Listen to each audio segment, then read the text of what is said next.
Mippy wanted the golden fruit high above the wall. He jumped and jumped, but it was far too high. Climbing didn't work either. The wall was smooth and slippery.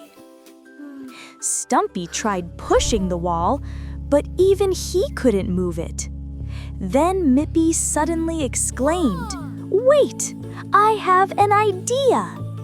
He asked Stumpy for help, and Stumpy lifted his long trunk straight up like a tall, steady ladder.